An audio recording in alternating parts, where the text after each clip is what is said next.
प्रधानमंत्री नरेंद्र मोदी और गृह मंत्री अमित शाह ने बीजेपी के कैंडिडेट्स को कर दिया है फाइनल लिस्ट के लिए फिक्स।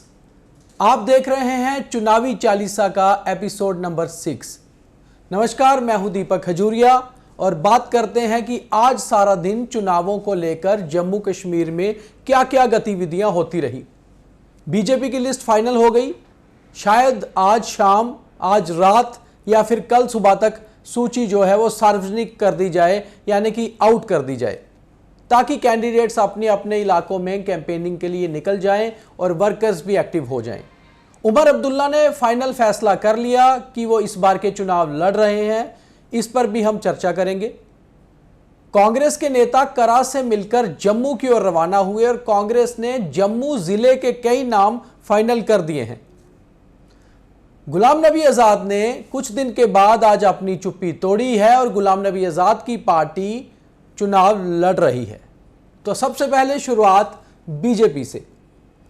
देश और दुनिया की सबसे बड़ी राजनीतिक पार्टी बीजेपी की जम्मू कश्मीर चुनावों के लिए ऑलमोस्ट जो लिस्ट थी वो फाइनल हो गई है।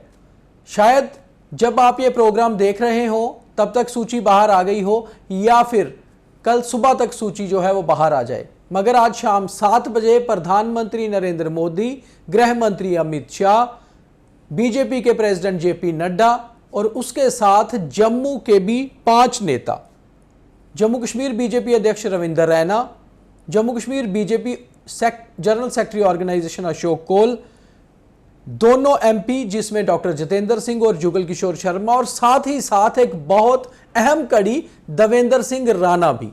ये सभी लोग बीजेपी की सेंट्रल इलेक्शन कमेटी की बैठक में 7 बजे प्रधानमंत्री की अध्यक्षता में बैठ चुके हैं। और इस समय जब हम ये प्रोग्राम रिकॉर्ड कर रहे हैं, बैठक चल रही है। शायद जब ये प्रोग्राम आप लोग 9 बजे देखें तब तक सूची बाहर आ जाए। हम कोशिश करेंगे, अगर बाहर आ गई तो आपको सूची भी सबसे पहले दिखा देंगे।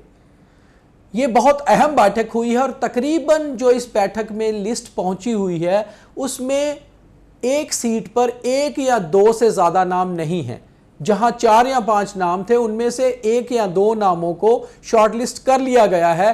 तकरीबन सीट्स पर 1-1 नाम है, केवल मोहर लगनी बाकी है। और जहां 2-2 नाम है वहां फाइनल चर्चा और प्रधानमंत्री और गृह मंत्री अमित शाह की यस के बाद फाइनल मोहर।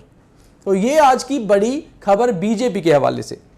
अब आ जाते हैं नेशनल कॉन्फ्रेंस पे। तो कश्मीर में भी आज गतिविधियां चुनावों को लेकर चलती रही। नेशनल कॉन्फ्रेंस के वाइस प्रेसिडेंट और former chief minister Omar Abdullah, जो लगातार कह रहे थे कि जब से स्टेटहुड वापस नहीं आता तब तक वो चुनाव नहीं लड़ेंगे, फाइनली उन्होंने अपने फैसले को पलटा और आज एक खबर आई कि उमर अब्दुल्ला अपनी पुरानी चर्चित सीट गांदरबल से ही चुनाव लड़ेंगे। वो 2008 में भी वहीं से लड़े थे, वहीं से चुनाव जीतकर वो चीफ मिनिस्टर भी बने थे और दोबारा उमर अब्दुल्ला उसी सीट से चुनाव लड़ने जा रहे हैं। ये बात साफ हो चुकी है। उमर अब्दुल्ला के चुनाव लड़ने के बाद एक और चीज साफ हो गई कि अगर नेशनल कॉन्फ्रेंस और कांग्रेस गठबंधन अच्छे नंबर लेकर आता है और सरकार बना पाता है तो जाहिर सी बात है कि इस बार भी chief minister candidate Omar Abdullah ही हो सकते हैं। अगर कांग्रेस का नंबर ज्यादा आता है तो फिर यह फैसला चेंज भी हो सकता है। उमर अब्दुल्ला ने आज गृह मंत्री अमित शाह के उस बयान पर भी कटाक्ष किया जिसमें उन्होंने नेशनल कॉन्फ्रेंस के मैनिफेस्टो पर कांग्रेस को घेरने की कोशिश की थी। उमर अब्दुल्ला ने मीडिया से बात करते हुए कश्मीर में कहा कि हम धन्यवाद करते हैं गृह मंत्री अमित शाह का कि उन्होंने छोटी मोटी राजनीतिक पार्टी के छोटे मोटे मैनिफेस्टो और छोटे नेताओं पर भी ध्यान दिया। तो ये उनका बयान सीधे सीधे कटाक्ष है गृह मंत्री पर, जिन्होंने घेरने की कोशिश की थी नेशनल कॉन्फ्रेंस के मैनिफेस्टो को लेकर अपनी चिर प्रतिद्वंदी कांग्रेस पार्टी को। कांग्रेस के कुछ नेता 2 दिनों से कश्मीर पहुंचे हुए थे। कारण यह था कि वो अपने नए स्टेट प्रेसिडेंट हामिद करा से बैठक कर रहे थे और जम्मू की कुछ सीटों पर चर्चा हो रही थी। ये कांग्रेस लीडर आज बाय रोड ही जम्मू की तरफ रवाना हुए और जब तक हम आपको खबर बता रहे हैं वो जम्मू पहुंच चुके होंगे। मेरी उनमें से कुछ से बात हुई और जम्मू वेस्ट और जम्मू ईस्ट के लिए कांग्रेस के कैंडिडेट्स के नाम ऑलमोस्ट फाइनल हैं। जम्मू वेस्ट के लिए ठाकुर मनमोहन सिंह पिंका, जो कि कॉरपोरेटर भी जम्मू की 29 नंबर वार्ड से रहे हैं और कांग्रेस के जनरल सेक्रेटरी हैं, वहीं दूसरी ओर कांग्रेस के एक और पुराने नेता योगेश सानी का नाम जम्मू ईस्ट के लिए ऑलमोस्ट फाइनल हो गया है। जम्मू नॉर्थ की सीट कांग्रेस अपनी कोलिशन पार्टनर एनसी को दे सकती है और वहां से नेशनल कॉन्फ्रेंस के बड़े नेता अजय सदोत्रा जो फॉर्मर मिनिस्टर हैं वो चुनाव लड़ सकते हैं। अब आते हैं गुलाम नबी आजाद पर। एक हफ्ता पहले हमने आपको खबर दिखाई थी कि गुलाम नबी आजाद वापस कांग्रेस में जा सकते हैं। हालांकि गुलाम नबी आजाद ने कहा था कि ये खाली अफवाहें हैं। बातचीत उनकी हुई थी, हमारे पास खबर यह है कि सोनिया गांधी के साथ उनकी बातचीत हुई थी, मगर राहुल गांधी गुलाम नबी आजाद को वापस पार्टी में लेने से मना कर रहे हैं, इसलिए वो बातचीत आगे नहीं बढ़ पाई। फिलहाल गुलाम नबी आजाद दिल्ली में है, मगर इसी बीच खबर आई कि आजाद की डेमोक्रेटिक प्रोग्रेसिव आजाद पार्टी का पहला कैंडिडेट मंगलवार को अपना नॉमिनेशन फाइल करेगा और पहला कैंडिडेट होगा मजीद वानी, जो पहले कांग्रेस के फॉर्मर मिनिस्टर भी रह चुके हैं और डोडा सीट से अपनी ताल ठोकेंगे।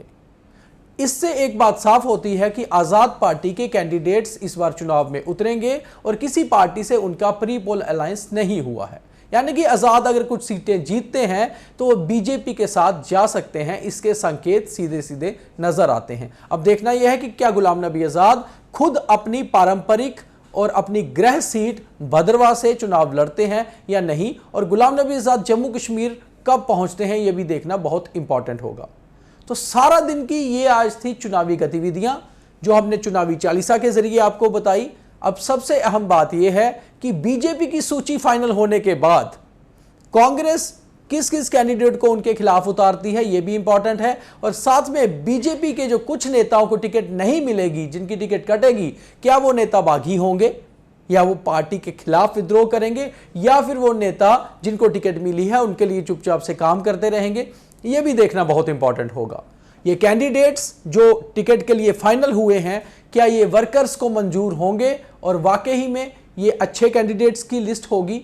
अच्छे कैंडिडेट का मेरा मतलब ये है कहने से कि जो डिजर्विंग हैं, या फिर अगर कुछ कैंडिडेट ऐसे होते हैं जिनके खिलाफ दूसरे कैंडिडेट खड़े होंगे, यानी कि इंडिपेंडेंट मैदान में उतर आएंगे, तो कई जगह दिक्कत हो सकती है। मगर इंतजार है बीजेपी की लिस्ट का बहुत जल्दी सार्वजनिक होने का।